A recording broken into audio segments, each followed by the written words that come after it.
Shalom, peuple de Dieu. J'espère que vous allez bien par la grâce de Dieu. Bienvenue dans Vision et Message. Dans ma vidéo précédente, je vous ai promis que je vous parlerai, je vous témoignerai, je vous expliquerai comment est-ce que le Seigneur est arrivé à me montrer des visions et aussi à me donner des messages.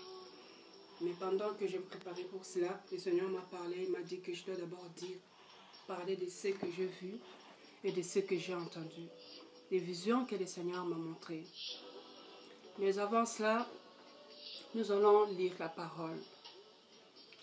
Parce qu'il est écrit dans Matthieu chapitre 4, verset 4, que l'homme ne vivra pas de pain seulement, mais de toute parole qui sort de la bouche de l'Éternel.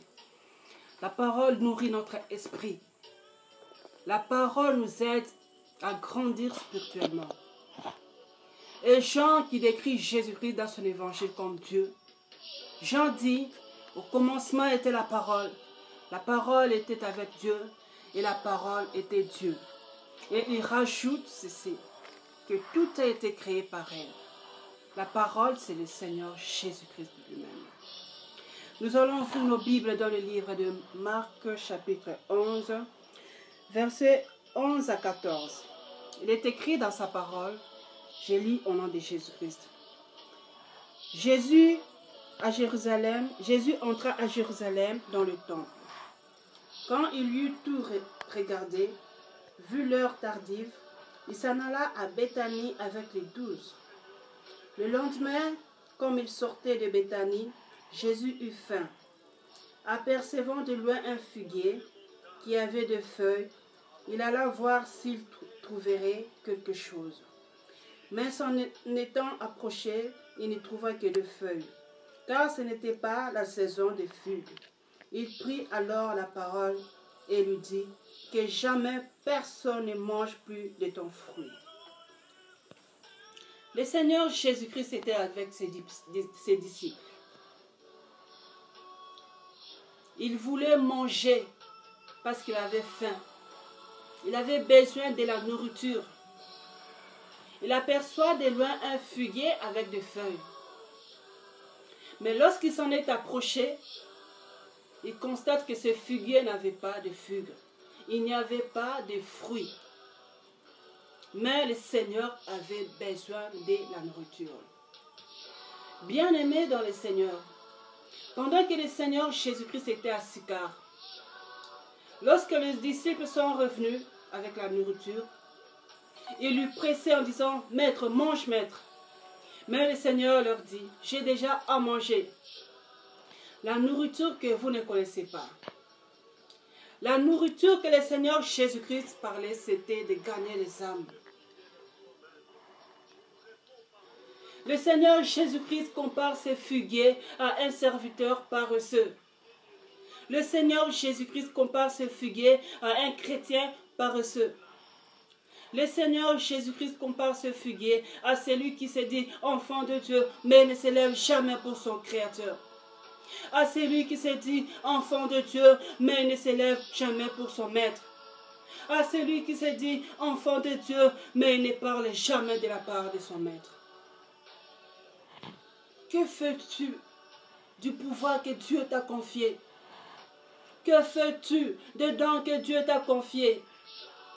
Que fais-tu des talents que Dieu t'a confiés? Que fais-tu de la mission que le Seigneur t'a confiée? Pendant que ton fils est malade, tu cherches comment joindre ton pasteur. Peut-être ton pasteur est en voyage. Peut-être il est avec quelqu'un d'autre au téléphone. Et là tu pleures, tu deviens paniqué. Mais tu oublies que tu as le pouvoir en toi. Que fais-tu du pouvoir que Dieu t'a confié? Le maître de la moisson arrive. Il te demandera, qu'as-tu fait du pouvoir que je t'ai confié? Qu'as-tu fait de ce que j'ai mis en toi? Bien-aimé dans le Seigneur, je me souviens, ça fait 15 ans passés. Ma sœur était très malade. Elle avait très mal à l'estomac. Elle pleurait, elle criait, elle avait mal. Tellement que j'étais vraiment triste. Alors j'ai dit non, je dois prier pour toi. J'ai imposé ma main, j'ai dit que toute douleur qui est dans ce corps puisse disparaître maintenant au nom puissant de Jésus-Christ. Lorsque j'ai fini, ma soeur m'a dit, ah, je n'ai plus mal. J'ai dit, ah, que fais-tu du pouvoir que Dieu t'a confié? Tu as le pouvoir, mais tu n'utilises pas cela. La Bible dit à tous ceux qui l'ont reçu, il a donné le pouvoir de devenir enfant de Dieu. Tant que tu as reçu Jésus-Christ comme l'unique Seigneur et Sauveur dans ta vie, tu as le pouvoir en toi. Mais tu n'utilises pas cela. Que fais-tu des dons que Dieu t'a confiés? Le message de Dieu, c'est un message qui ne t'attend pas. Pour dire, oh ma soeur, j'ai vu Dieu m'a montré des chaussures, mais je ne sais pas c'est bleu ou rouge ou rose, je ne sais plus grand chose. Quand Dieu donne un message, il le donne avec précision. Le message de Dieu, c'est un message qui ne t'attend pas. Si c'est 1, il te dira que c'est 1. Si c'est 3, il te dira que c'est 3. Si c'est 7, il te dira que c'est 7. Et pourtant, Samuel n'avait jamais oint Eliab. Malgré qu'il avait regardé à son apparence, il croyait que c'était Eliab, mais ce n'était pas Eliab. Samuel n'avait jamais oint Eliab. Notre Dieu, c'est un Dieu qui ne se trompe jamais. Lorsque David est arrivé, le Seigneur lui dit, lève-toi maintenant, oins David, car c'est lui qui sera le roi de tout Israël. Notre Dieu, il est tout puissant. Sa puissance est au-dessus de toute puissance. Quelqu'un va dire, j'ai vu Jésus, et j'étais en train de toucher Jésus, et Jésus souriait. Jean dit dans le livre de l'Apocalypse, quand je l'ai vu, je suis tombé à ses pieds. Excusez-moi. Sa puissance est au-dessus de toute puissance.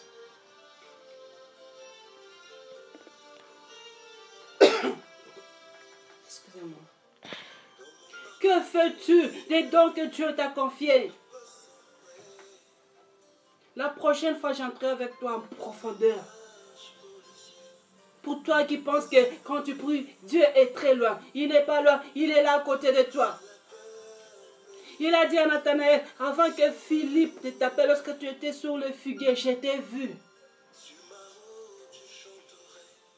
Tu as les pouvoirs en toi, mais tu n'utilises pas cela. Tu as des talents en toi, mais tu n'utilises pas cela. Tu as des pouvoirs, tu as les dons, tu n'utilises pas cela.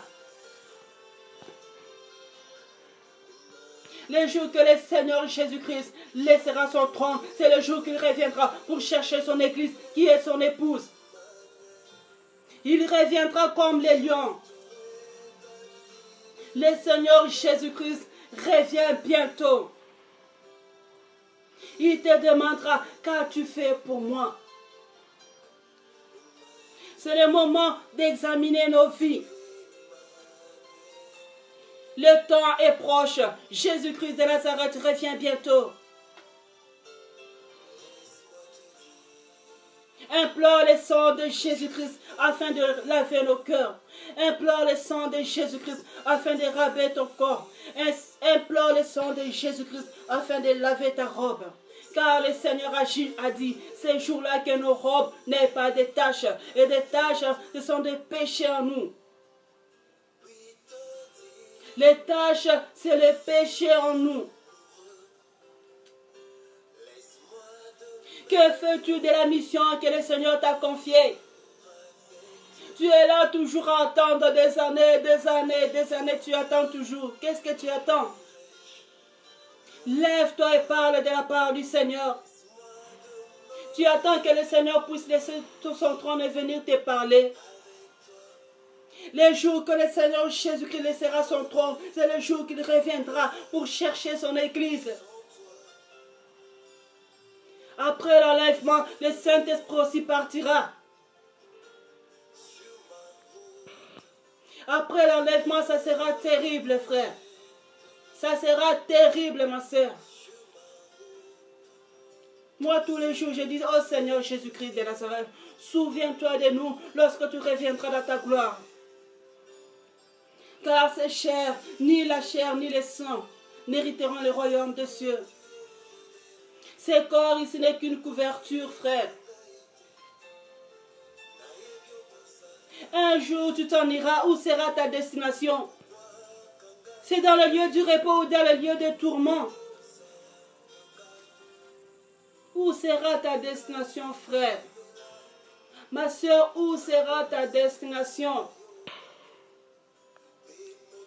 Les choses du monde n'est que vanité. À quoi sert de gagner tous les succès de ce monde et perdre son âme?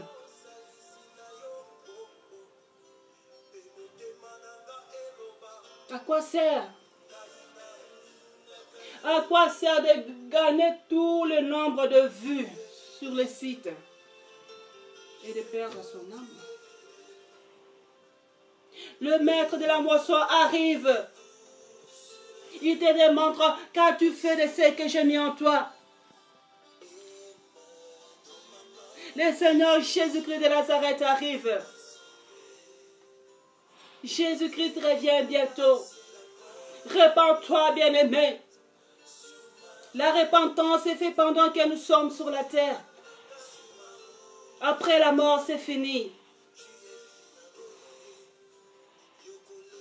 J'ai béni le Seigneur parce qu'il m'a fait grâce, il m'a mis ce message à cœur afin que je puisse partager avec vous, bien-aimés, par le Seigneur. Que le Seigneur Jésus-Christ bénisse sa parole. Voici ce que le Seigneur m'a montré.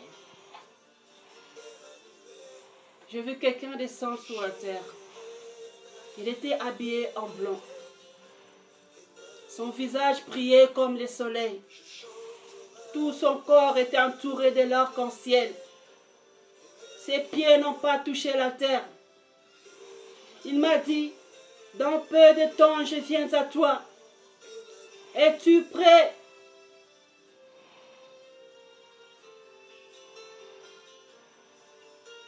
Le Seigneur m'a montré ceci.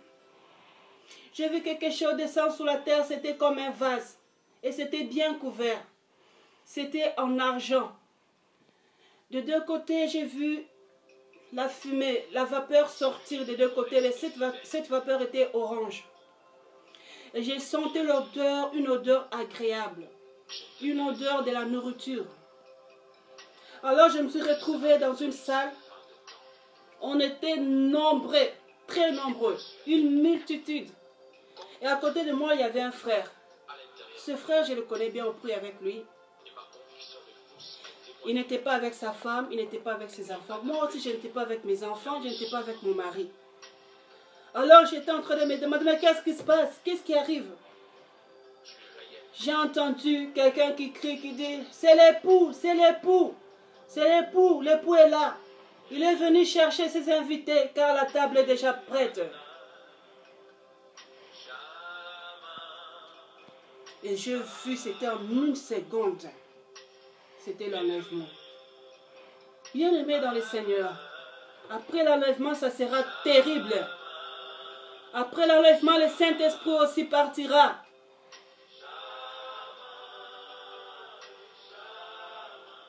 Après l'enlèvement, ça sera terrible. Où sera ta destination, mon frère?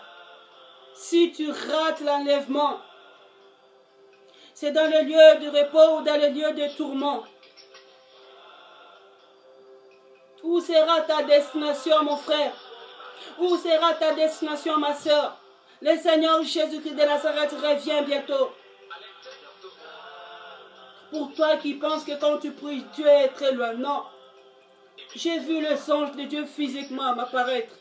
Même ici dans ma maison, j'ai vu l'ange de Dieu. L'ange m'a parlé, je l'ai vu. Et je me suis levée pour voir comment sont ses pieds, comment sont ses ailes. Et là, j'ai entendu une main qui m'a touché à la tête et une autre à l'épaule, au cou. Et on m'a recouché. J'ai vu plusieurs fois les anges de Dieu m'apparaître physiquement. Ne sois pas distrait, frère. Ne cours pas derrière les choses de ces mondes qui passeront un jour. Marche dans la crainte de Dieu et dans la droiture. Si tu reçois des messages ou des visions, aie l'habitude de demander à Dieu, Seigneur Jésus-Christ, est-ce que ces messages, c'est toi qui me le donnes? Est-ce que cette vision, c'est toi, Seigneur, qui me la montre? Parce que moi, je le fais souvent. J'ai dit, Seigneur, montre-moi les signes. Si je suis dans les trois chemins, Seigneur. Si c'est que je suis en train de faire, Seigneur, si c'est ta volonté, Seigneur. Tu m'as demandé de répondre, Seigneur, la mission, Seigneur. Que je dois tout dire de tout ce que tu m'as montré, Seigneur. Si je suis dans les trois chemins, Seigneur, montre-moi un signe. Le lendemain, j'ai vu une soeur qui écrit là, je suis avec toi, ma soeur. Je ne la connais pas, elle ne me connaît pas. Je demande à Dieu, Seigneur, si c'est toi, Père, qui a prononcé cette parole, oh Dieu, montre-moi un signe. Quelqu'un va dire, ah, non, tu n'as pas peur, non. Quand Dieu donne un message, tu auras la paix dans ton cœur, mon frère, ma soeur. Bien-aimé dans le Seigneur, pour aujourd'hui, je m'arrête ici. Soyez abondamment bénis au nom puissant de Jésus-Christ de Nazareth. On se retrouve très bientôt dans Vision et Message. Et je vous expliquerai maintenant, j'entrerai en profondeur des choses que Dieu me montre. Dieu parle, il m'a parlé plusieurs fois. Moi-même, j'étais consciente, j'entends la voix du Seigneur parle. Soyez abondamment bénis. Je remercie vous tous qui me soutenez, de près ou de loin. Soyez abondamment bénis. Je remercie aussi Kazarema qui a publié mes vidéos précédentes sur son site. J'ai vu ça aussi sur Voice of Congo, aussi sur beaucoup de sites. Soyez abondamment bénis car c'est le Saint-Esprit qui a touché votre cœur et vous a poussé à mettre cela sur votre site. Je vous remercie vous tous qui priez pour moi. Je remercie mon mari qui me soutient beaucoup. Je remercie les pasteurs qui me soutiennent. Ils sont tellement nombreux. Je remercie aussi le frère Francisco, une heure dans la présence de Jésus-Christ. Merci beaucoup à vous tous qui priez pour moi, vous tous qui me soutenez. Que Dieu vous bénisse. On se retrouve très bientôt dans Vision et Message. Au revoir.